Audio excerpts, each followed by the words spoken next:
Birinchi bu radioaktivlik hodisasini o'zi fanda kuzatganlar bu Andre Becquerel fanda aytgan radioaktivlik hodisasi bor deb.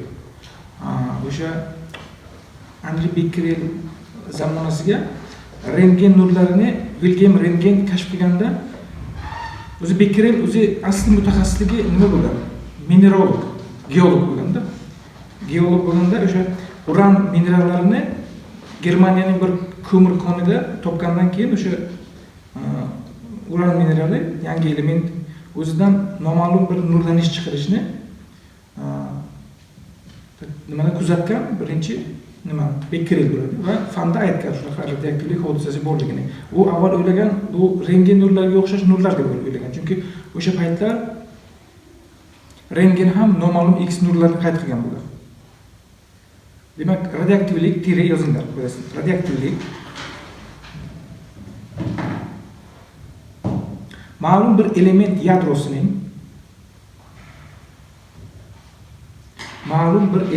yadrosining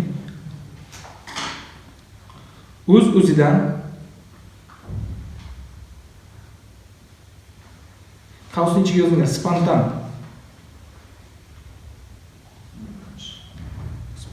qavsni yopasizlar. O'z-o'zidan spontan tarzda yengil yadrolar yoki elementar zarrachalarni chiqarib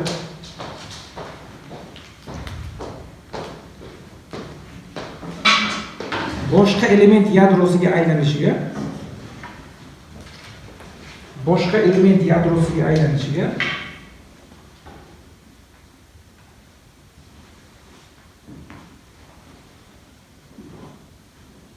radioaktivlik hodisasi deyiladi.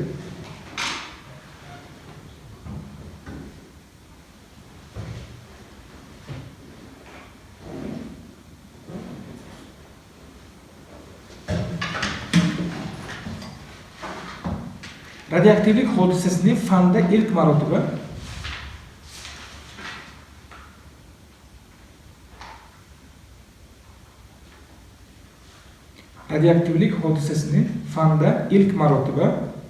fransuz geolog hamda minerologi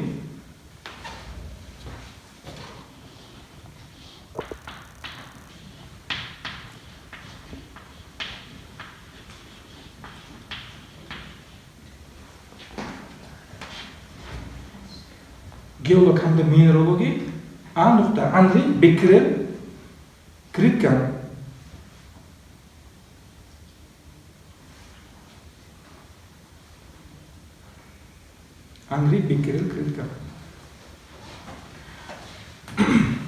Bu sohada nima yozmagan? Bu sohada Andre Becquereldan tashqari ko'plab ishlar radiokimyo, radioaktivlik sohasida ishlagan bu Curie bo'ladi.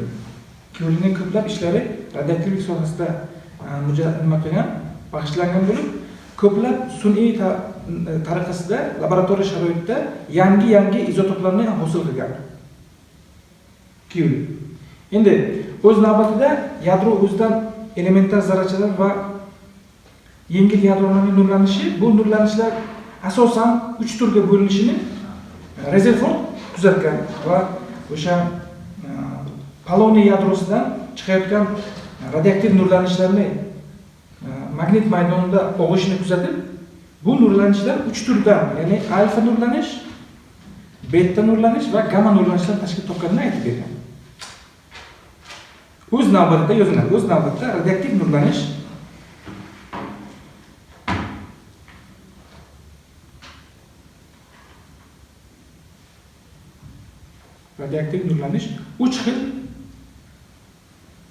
3 xil nurlanishga bo'linadi. 3 xil nurlanishga bo'linadi.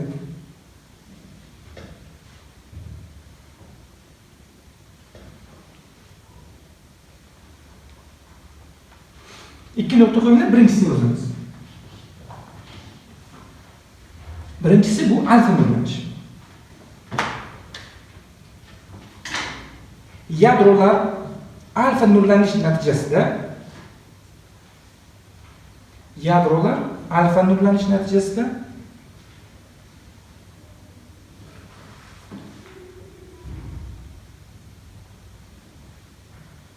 massa soni 4 ga, bilasizlar massa soni qanaqa harflarda ekanini? Katta A bilan.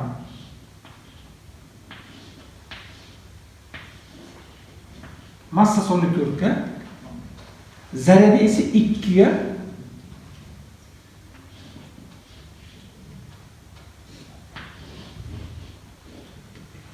kamayib boshqa element yadrosiga aylanadi.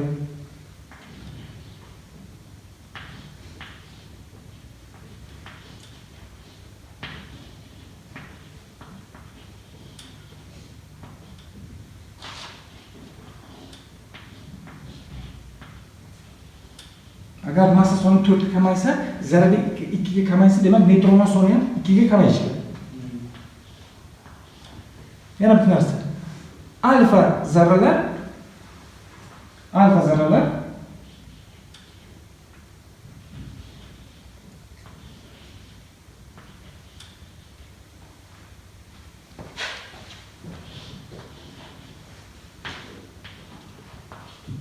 4-chi geliy yadrosi hisoblanadi. Ya'ni 2 marta ionlashgan geliy yadrosi.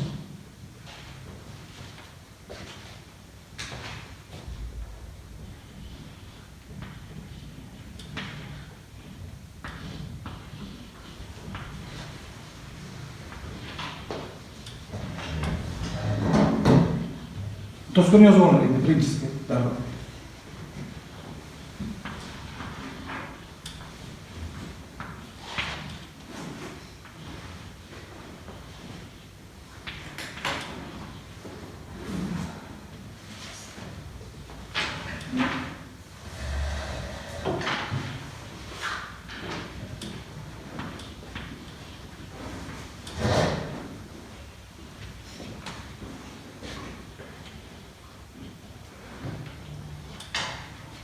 Demak, bu alfa yemirilishda elementlar agar alfa yemirilish bersa, ikki katakcha davriy jadvalda ikkita katak oldinga suriladi element. Chunki zaryad 2 da kamaydi-ku. 2 katak oldingi elementga o'tib qoladi.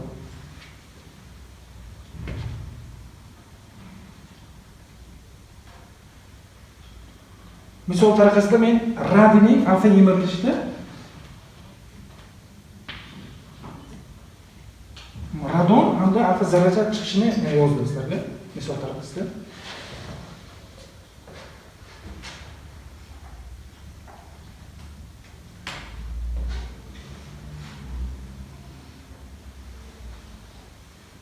Ko'pincha alfa yemirilishda hosilaviy, mana bu yemirilayotgan yadro, bu hosilaviy yadroda. Bu yadro ko'pincha radioaktiv bo'lib qoladi. Demak, alfa yemirilish natijasida hosilaviy yadro ko'p holatda radioaktiv yadro bo'lib qoladi. Bu o'z navbatida yana yemirilish berishi mumkin. Yo beta yoki alfa yana yemirilish berishi mumkin.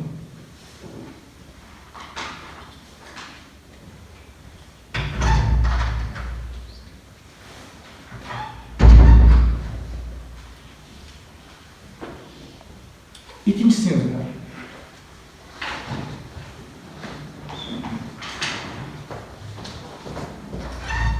Beta nurlanish yoki yemirilish.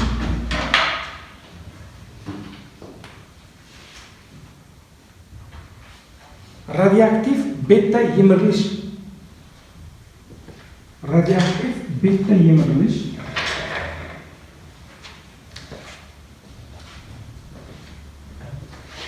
Uch turga bo'linadi. Demak, beta yemirilishi o'zi 3 turga bo'linadi. Qavsni ichiga yozib qo'yinglar.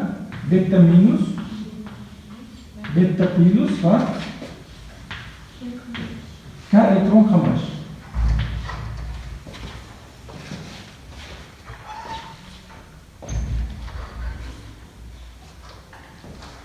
Beta yemirilish natijasida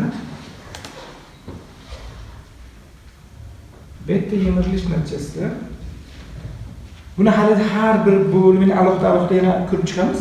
Men prosta o'xsha aytib ketaman. Beta yemirish natijasida radioaktiv yadro radioaktiv yadro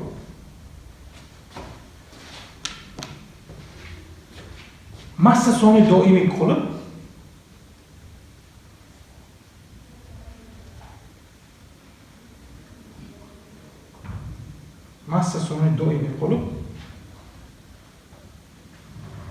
proton hamda neytronlar soni o'zgaradi.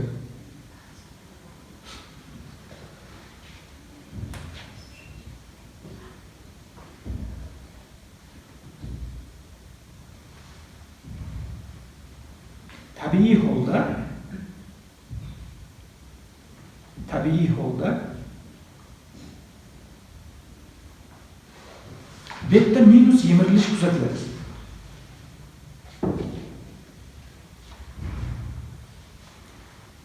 Tabiiy holda beta minus yemirilish kuzatiladi. Yana bir narsa deylik, yadroviy reaksiyalar natijasida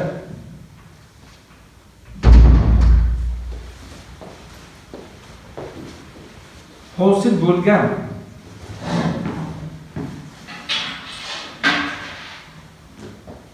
yadroviy reaksiya natijasida hosil bo'lgan protonga boy izotoplar esa o'z buni aytib beraman nima deb. Protonga boy izotoplar esa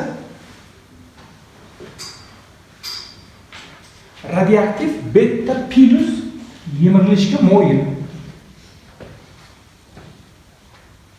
Radioaktiv beta plus yemirilishga moyil.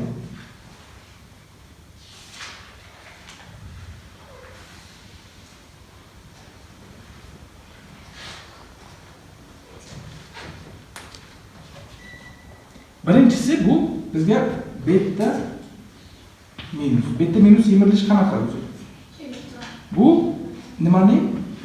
Yadro ichidagi bo'lgan neytronning protonga aylanishi hamda elektron va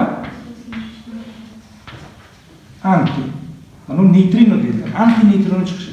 Agar tepasida mana belgicha qo'ysam bu antisi. Agar belgichasi bo'lmasa bu nima?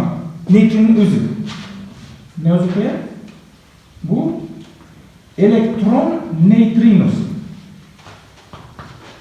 Sana bu joyda yozib qo'ying. Bu elektron neytrino. Uch xil neytrino bor. Muon neytrinosi bor, elektron neytrinosi bor, tau neytrinosi bor. Eng og'iri tau neytrino. Bu elektron neytrinosi. Bunga misol keltiradigan bo'lsak, bu turdagi yemirilishga misol A bir X yadro, bu Z, bu E. Agar bu yadro sizlarga beta minus yemirilish bersa, bu A qoladi. Massa soni biz nazariyaga yozdik. Massa soni doimiy qoladi. Mana bu neytron yo'qolib, o'rniga proton hosil bo'lsa, zarab bittaga oshadi-da. Zarab bittaga oshadi-da, neytronlar soni bittaga kamayadi. Bunda hosil bo'ladi elektron va neytrino antisi. Ikkinchi tur beta. Bu beta plus yoki pozitron yemirilish deyiladi. Bu qanday? Bu boya aytgandek protonga bo'y bo'lgan yadrolarga hosil bo'ladi. Bu o'z-o'zidan bo'lmaydi. Buni sun'iy ravishda hosil qilamiz. Neytron plus pozitron hosil bo'ladi. Pozitron hosil bo'lsa, bu yerda anti neytrino emas, neytrinoning o'zi hosil bo'ladi. Chunki qarang. Elektron bilan pozitron bular antizarra. Agar bu yerda zarracha hosil bo'lsa, bu yerda antisi hosil bo'ladi. Agar bu yerda anti hosil bo'lsa, bu yerda hosil bo'lishiga bu bir-birini kompensatsiya qiladi doim. Bunga qoidasi A X Z N. Agar bizga beta plus yemirilish bersa, bu A Y. Endi Z bitta kamayadi, neytronlar soni bitta ko'payadi. Chiqadi pozitron va elektron neytrinosi. Bu jarayonni o'zini agar tasavvur qiladigan bo'lsak, masalan bir yashikda 20 ta olma bor. 10 ta qizil olma, 10 ta yashil olma. Beta yemirilish natijasida olmalar soni o'zgarmaydi. Shu 20 ta qoladi. Shuni qarayapsizlar mana. Bu A'lar doimiy turibdi. Agar A doimiy tursa, bunaqa turdagi yadrolarni qanaqa yadrolar deymiz? Massa soni doimiy qolsa. izotop bo'lsa proton doimiy, izoton bo'lsa neytron doimiy. Bu nima nomi? Izobar. Izobar A deyapmiz-ku, agar udaring bo'ladi, demak A doimiy turadigan bo'lsa, bunaqa yadrolar nomini biz izobar deymiz. Bitta yemirilayotgan yadrolar o'z-o'ziga nisbatan izobar yadro ekan. Boyagi 20 ta olmaning 10 tasi qizil, 10 tasi agar yashil bo'lsa, bitta yemirilishda 20 ta olma joyiga turadi. Faqat bitta olma qizilga o'tadi, ya'ni 9 ta yashil, 11 ta qizil bo'ladi yoki 9 ta qizil, 11 ta yashil bo'ladi. Bu yemirilish turiga qarab, lekin umumiy nimalar joyiga qoladi. Faqat yadroning ichiga o'zgarish bo'ladi. Proton neytronga, neytron protonga aylanadi. 3-turdagi yemirilish bu K elektron qamrash deyiladi. K elektron qamrash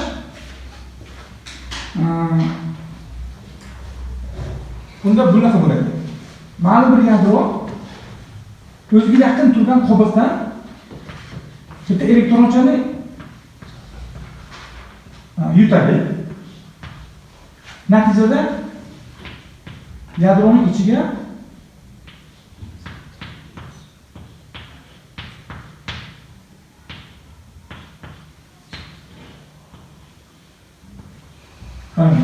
bu jarayonning sxematikasi bunaqa. Elektron proton tomonidan yutilib, neytron mana bunga aylanadi. Demak, yadroning ichiga bo'lgan proton bitta elektronni o'ziga yutib olib, o'zi neytronga aylanib qoladi. Ya'ni zarar bittaga kamayadi. Bu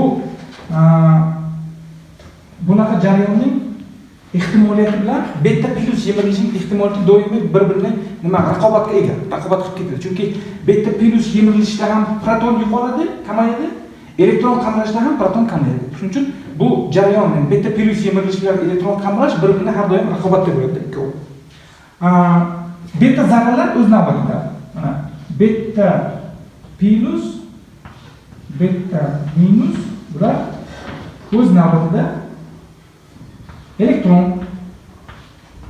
va pozitron hisoblanadi. Shuning uchun men reaksiya yozayotgan paytda mana bu yerda elektron, bu yerda pozitron o'zib ketyapti. Demak, beta zarra bilan elektron mos kelsa, alfa zarra bilan geliy yadrosi bor, yozib qo'ydilaringizku. Alfa zarra bilan geliy yadrosi. Buni yozgan bo'lsangiz agar hammasini 3-tur yemirilish bu. Bu gamma nurlanish. Katta qizil ruchkani yozib qo'yinglar. Gamma nurlanish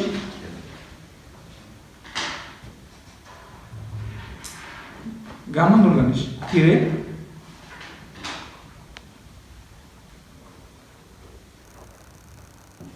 bunday turdagi yemirilishda, qavsning ichiga nurlanishda bunday turdagi nurlanishda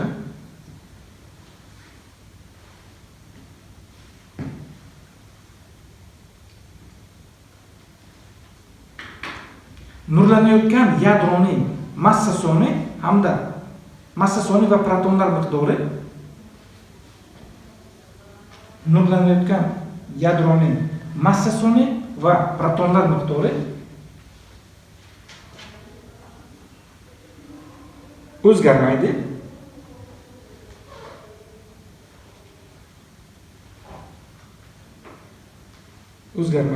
Yadroda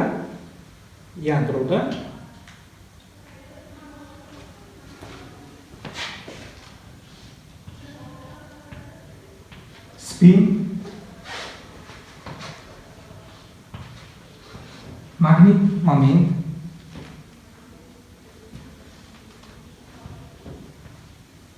juftlik, so'z bilan yozinglar. Spin, magnet moment, juftlik, energetik holat,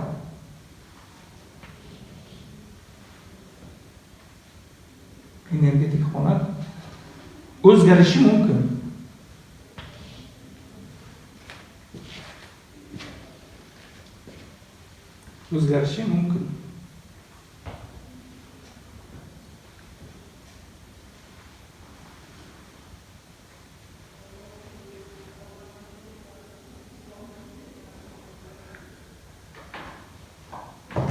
Ayrim hollarda bir narsa yozib qo'yaylik.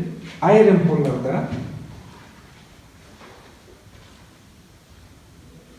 hollarda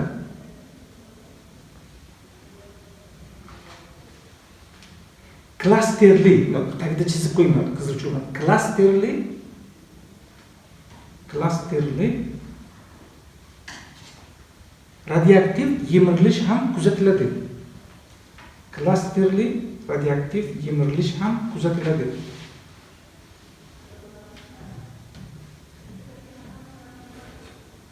Misol,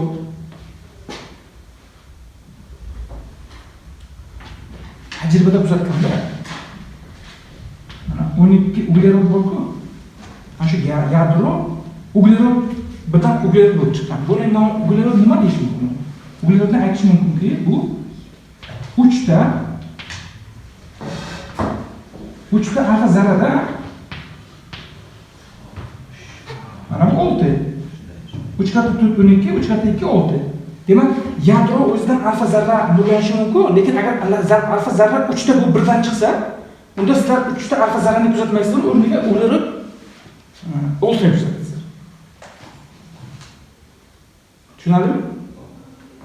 Yoki neon 20 bor. Neon 20. Mana. Neon bu 10, mana bu 20. Bu nechta alfa zarra bo'ladi? Bu 5 ta alfa zarra. 5 ta mana.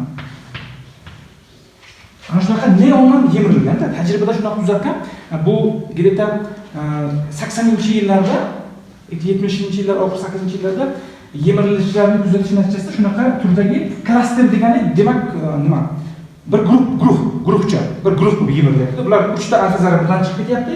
Bu yerda 5 ta alfa zarra chiqib ketyapti. Buni neonli yemirish, bu uglerodli yemirish. Keyin yana bir narsa bor, двойной beta распад. Ikkitalik beta yemirilishi bor. Kaskad beta yemirishda ikkitalik beta yemirilishi chiqishi mumkin. Hozir sizlar nima deydi, kaskadli, ya'ni klasterli yemirishda mana buni yozib qo'yinglar. Mana shu turdagi yemirilish ham mavjud ekan.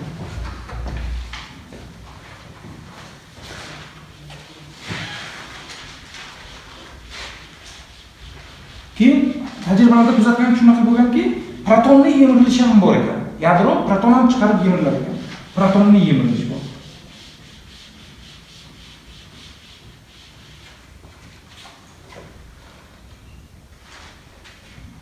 Tushunarlimi? Protonli yemirilish ham bor. Endi boya aytdik. Protonga boy yadro dedik-a. O'zi qanday jarayon? Buni qaranglar.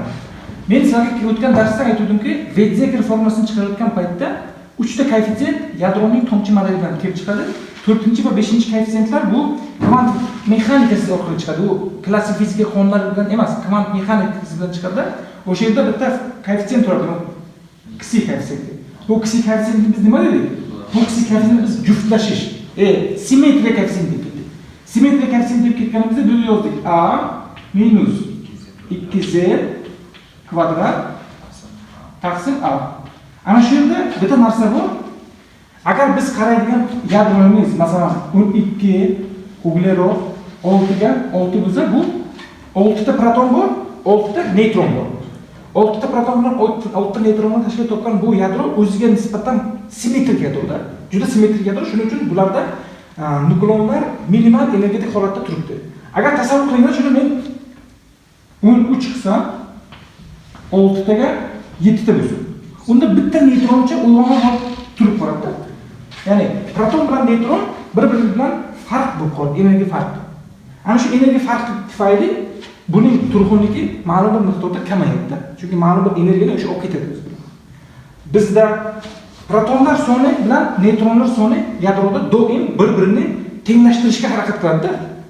Masalan, oddiy misol keltiradigan bo'lsak, 238-uranni oladigan bo'lsak, unda 92 ta proton bor. Agar bundan buni ayirsangiz 146 ta neytron bo'ladi. Bunda neytron protonlar ancha ko'p. Shuning uchun yadroning ichiga doim yadro harakat qiladiki, nimani? Protonlar bilan neytronlar sonini tenglashtirishga. Bunga nima qilish kerak? Bunga bitta usul shundayki, mana bu narsa yemirilib bunga o'tish kerak. Demak, neytronlar yemirilib proton hosil qilish kerak. Aslida bu unday bo'lmaydi. Bu Nima uchun radioaktiv? Chunki bu o'zidan ortiqcha neytronni chiqarishga harakat qiladi. O'sha ortiqcha neytron bilan proton chiqib ketsa, bu yadro bizga alfa yemirilishni hosil qiladi. Sun'iy ravishda agar biz hosil qilsak, bu misol tariqasida mana bu yerda 10 tak. Endi bunday qilamiz. 12-chi azot. Xo'sh, yo'q. 12-chi kislorodga 8 ga bu necha bo'ladi? 4. Misol uchun aytaman buni. Agar shunaqa kislorod bo'lgan bo'lsa, bu yerda protonlar soni neytrondan ko'p. Ana shunaqa yadrolarning nomini protonga bo'y yadro deydilar. Bunaqa yadrolarga boyagi beta plus yemirilish moyil. Chunki bu yadrolar protonlarning neytronga aylantirishni doim xohlaydi. Mana bunga teskari, nabar bunga neytron ko'p, bunga proton kam. Bunga nabar bor. U har doim protonlar bilan neytron sonini tenglashtirishga harakat qilsa, bu yadrolar bevosita beta plus yemirilishga moyil yadrolar hisoblanadi. Doim bir-birini tenglashtirishga harakat qiladi. Shunaqa yadrolarni biz protonga bo'y yadro deymiz. Bu so'zning ma'nosi shu. Endi yozinglar, radioaktiv yemirilish qonuni.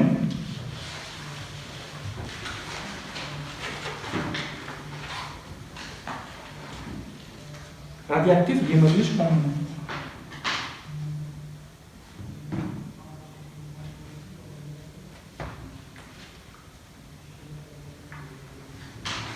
Yemirilish qonuni, bitta jumla yozib qo'yaylik. Yemirilish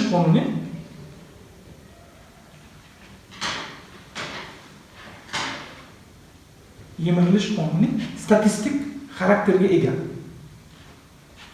Yemirilish qonuni statistik xarakterga ega.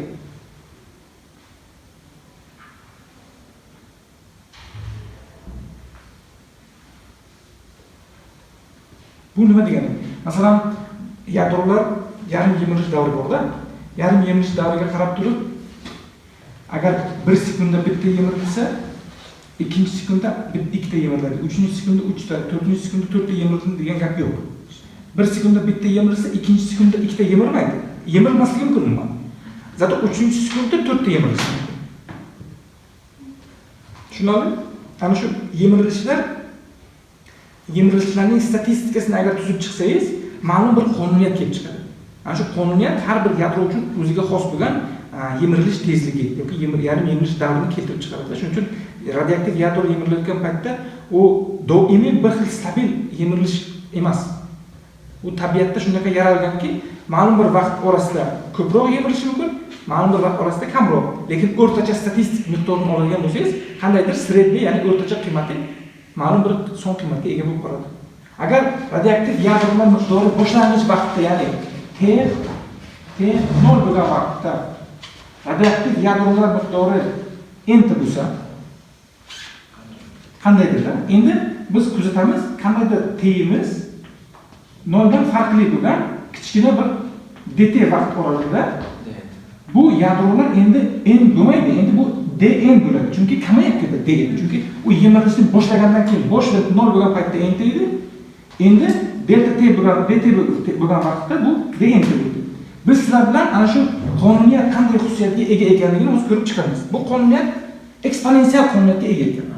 Eksponensial ravishda kamayib boruvchi funksiya. Buni yozishimiz uchun, demak, 0-vaqtda bunday bo'lsa, vaqt o'tgandan keyin bunday bo'ladi. Biz keyingi vaqtdagi yadrolar miqdorini yozmoqchi bo'lsak, bu boshlang'ich vaqtdagi yadrolarda dt vaqt o'tganda bu yadrolar o'ziga xos koeffitsient orqali yemiriladi. Bu koeffitsiyentni qandaydir lambda deb belgilagan. Kamayib ketish tufayli minus alomat belgisini qo'yasizlar. Mana shunaqa qonuniyatdan ketsa, bu differensial ko'rinish. Endi buni differensial ko'rinishda integral holatda keltiradigan bo'lsak, dn taqsimi n teng minusdan lambda dt. Endi ikki tomonni ham integral qilish kerak. Bu dn taqsimi n minus lambdani ham chiqaraman integral dt. Bu nima bo'lar ekan? ln to'g'ri. ln n teng lambda t. Bu neopropilon integral bo'lgani uchun nima ham bor? S ham bor. Ana endi s ni topish uchun boshlang'ich shartga e'tibor berish kerak. Vaqtning 0-paytida yadrolarning miqdori n0 bo'ladi. Agar shuni bo'lib qo'yadigan bo'lsangiz, mana bu n0 bo'ladi. Ya'ni ln ana shunday ln n0 teng bo'ladi c ga. Hamma tushunarli bo'lsa, bu 0 bo'lib ketadi. Ana endi umumiy yechim yozadigan bo'lsak,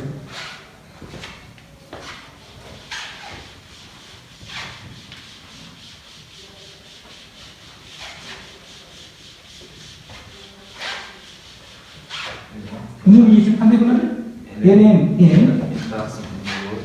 ya'ni ln n teng minusdan lambda t plus ln n0. Mana bu yoqqa o'tkazib, lnlarni minus xususiyatdan kelib chiqib birdan bo'lib qilsam bo'ladi, ya. ln n taqsimi n0 va hamma tushunish joyi. Minusdan lambda t. N'dan qutqarish uchun ikki tomonni ham yerga ko'taramiz. Keyin n ni o'zini yozmoqchi bo'lsam, n0 bor. Y darajasi minus lambda t. Mana bu sizga radioaktiv yemirilish qonuni.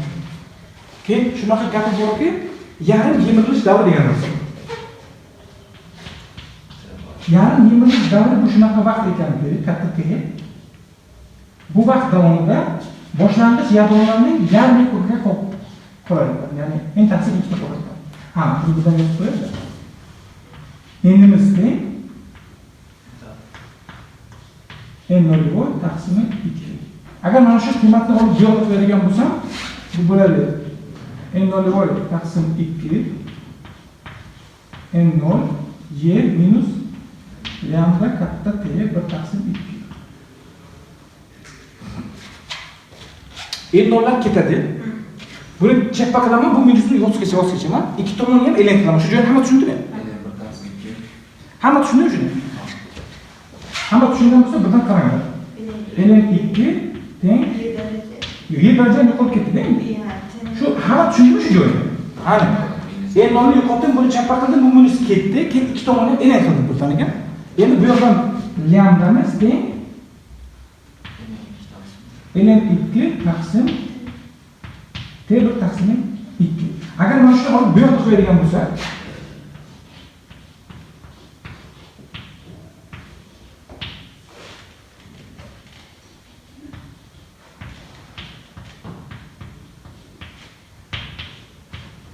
mana bu nimani beradi bizga?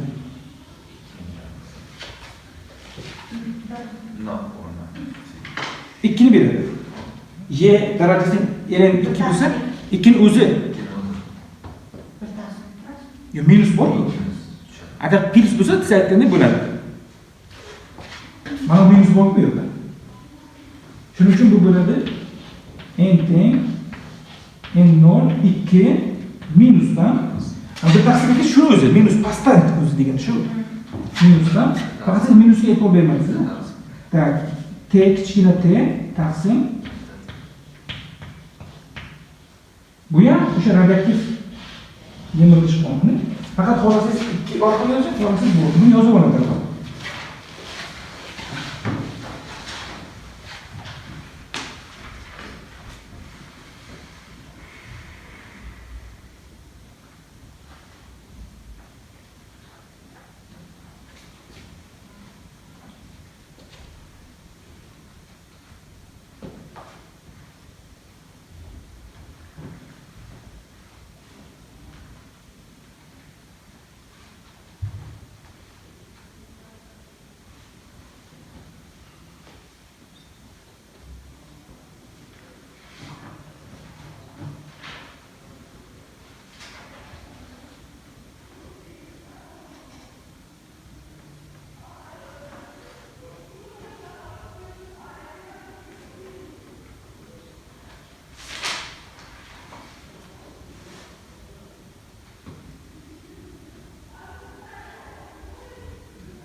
Mana bu tomonga o'tishdan bo'ladimi?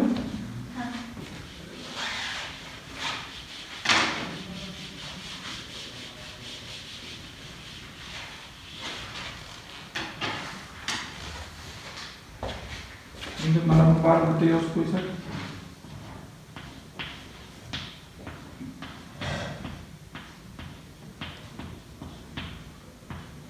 Nimaligini hamma bilmaydi. Buni yozib qo'yinglar bitta.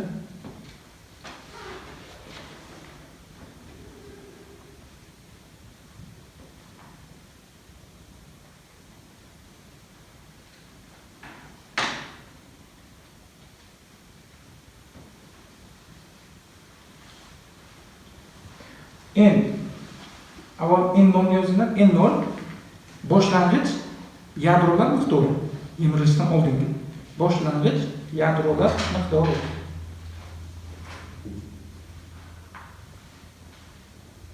Boshlang'ich yadrolar miqdori. N. Kichkina t yozing. T vaqtdan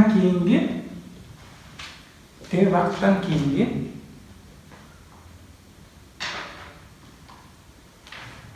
yemirilmay qolgan yadrolar miqdori.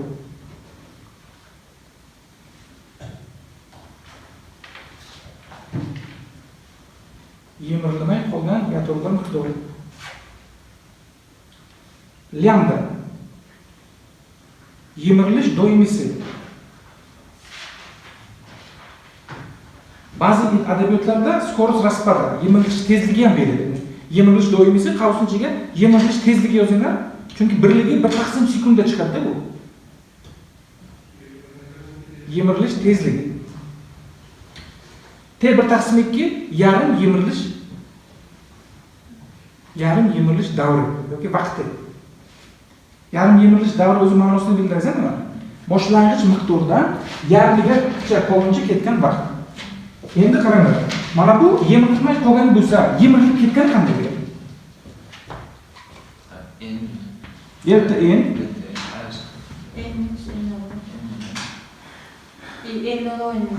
n нулевой minus n bo'ladi. Agar joyga qo'ysangiz delta n teng n нулевойni qavsdan chiqaraman. 1 minusdan mana buni o'rniga buni qo'ysak y minusdan lambda t. Mana bu yemirilib ketgani. Bu yemirilmay qolgan. Keyin yana bitta parametr bor. Bu o'rtacha yashash vaqti deydilar. Tau deyiladi. O'rtacha yashash vaqti tau. Bu qiymatini formulasi 1 taqsimi lambda yoki t 1/2 bo'lib ln 2. Mana buni yozdik-ku mana. Shuni teskarisida. Bu ma'nosi nima buning? O'rtacha yashash vaqtining ma'nosi nima? O'rtacha yashash vaqtining ma'nosi. Radioaktiv yadrolarning y marta kamayguncha ketgan vaqt. Y nechaga teng? 2,71 desam. 2,7 marta kamayguncha ketgan vaqt. Yarim yemirilish vaqti necha marta kamayguncha ketgan vaqt? 2 marta kamayguncha. 2 marta kamayguncha ketgan vaqt. Tau bu 2,7 marta, ya'ni y marta kamayguncha ketgan vaqt. Buni ham yozib qo'yaman. Tau bo'lsa o'rtacha yashash vaqti.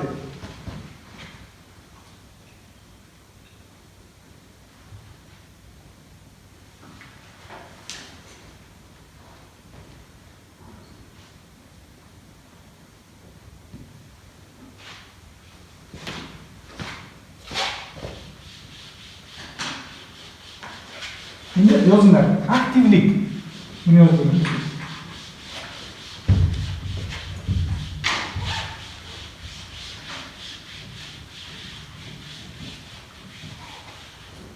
Radioaktiv yemirilayotganda radioaktiv yadrolarning vaqt birligida yemirilishlar miqdorini aktivlik deb aytadi. Buni formulasi nima? Bu yergi formuladan d taqsim dt bu bizga bitta a harfi bilan belgilangan aktivlik degan narsani beradi. Yoki boshqa tomondan buni yozsangiz bu lambda n beradi. Ana shu sizga aktivlik formulasi. Aktivlik birligi sifatida Becquerel deb o'ylayman. Demak, aktivlik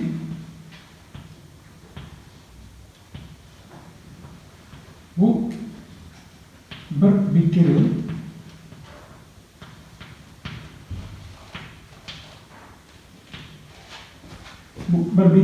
degani bitta yemirilish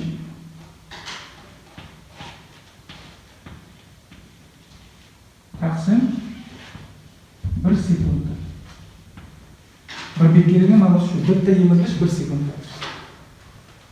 Xo'sh. Bu bekeridan kattaroq aktivlik birligi ham mavjud. Bu 1 curie dedilar. Xo'sh. 1 curie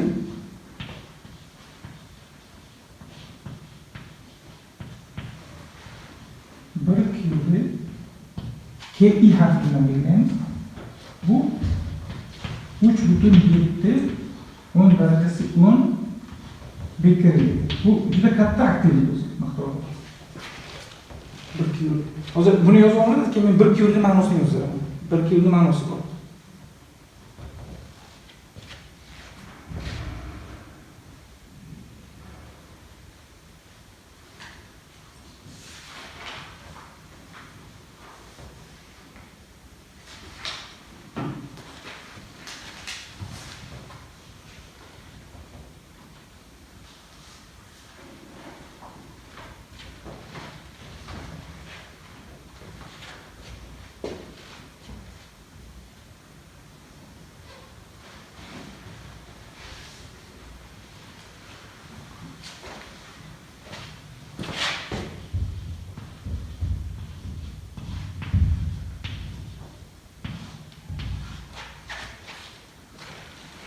Bir curie tire ma'nosi.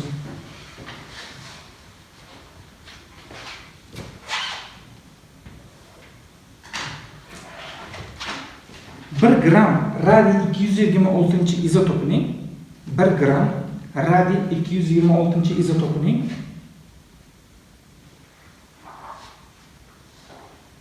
bir sekundagi yemirilishlar miqdoriga teng.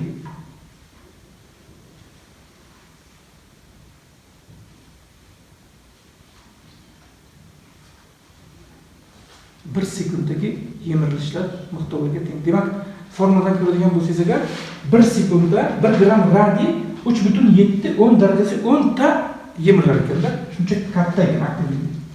Bu radiyni ham birinchi marta nima qilib olgan, sintez qilib olgan Curie bo'ladi. Shuni sharafiga qo'ygan. 1 Curie aktivlik.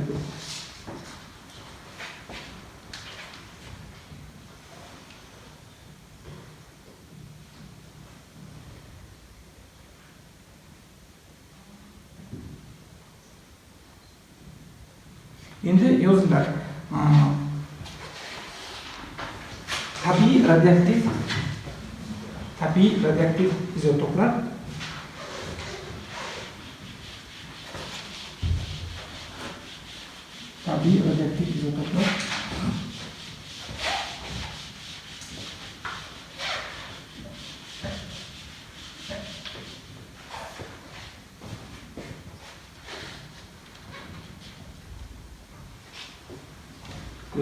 yer paydo bo'lganda, o'sha ko'lni paydo bo'lish natijasida, yer shakllanish natijasida elementlar ham atomlar, yadrolar shakllanganda, keyin atom yadrolardan materiyalar, ya'ni moddalar, molekulalar, hujayralar paydo bo'lgan.